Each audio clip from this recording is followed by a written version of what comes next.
Praise the Lord. இரட்சகராம் இயேசு கிறிஸ்துவின் இணைய நாமத்தில் உங்கள் அனைவரையும் வேதம் தியானம் பாக்கியம் நிகழ்ச்சிக்கு நான் வரவேற்கிறேன். உம்முடைய கூடாரம் சமாதானத்தில் இருக்க காண்பீர், உம்முடைய வாசஸ்தலத்தை விசாரிக்கும் போது குறைவை காண மாட்டீர் என்று யோபு 5:24 நாம் வாசிக்கிறோம். யோபு தன் வாழ்க்கையில் தேவனோடு கூட பண்ணியிருக்கிற ஒரு உடன்படிக்கையாக இது காணப்படுகிறது. அந்த உடன்படிக்கை என்கிறது சமாதானத்தின் உடன்படிக்கை. அந்த சமாதானத்தின் உடன்படிக்கையை முடிவை குறித்து சொல்லும்போது, நீர் விசாரிக்கிற நாளில் உடைய வருகை நாளிலே நமக்கு முன்பாக குறைவற்றவனாய் காணப்படுவேன் என்று சொல்லி, பிரியமானவர்களே, அவன் பண்ணின சமாதானத்தின் உடன்படிக்கை என்கிறது 1ஆம் அதிகாரம் 20ஆம் வசனத்தில் நாம் வாசிக்கிறோம்.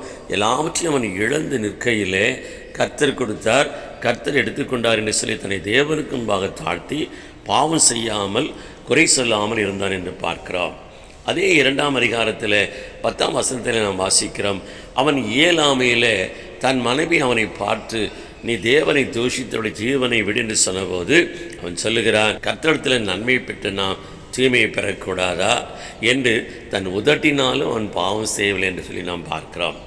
இந்த உடன்படிக்கை நிமித்தம் அவன் சொல்லுகிறான், அன்றைய வரியிலே என்னை அவர் விசாரிக்கும் நாளிலே ஒரு குறைவும் என்னிலே காண முடியாது என்று சொல்லி. பிரியமானவர்களே, நாம் இன்றைக்கு வருகையை நாம் நெருங்கி இருக்கிறபடியினாலே தேவனோடு கூட இப்படிப்பட்ட ஒரு சமாதானத்தின் உடன்படிக்கை நாம் பண்ணி கொண்டவர்களாக நாம் அதில் சரியாக இருப்போம் என்று சொன்னால், அப்படி நியாய தீர்ப்பின் நாளிலே நாம் தப்பித்து கொள்ளுகிறதுக்கு தேவனுடைய கண்களிலே நமக்கு கிருபை கிடைக்கும்.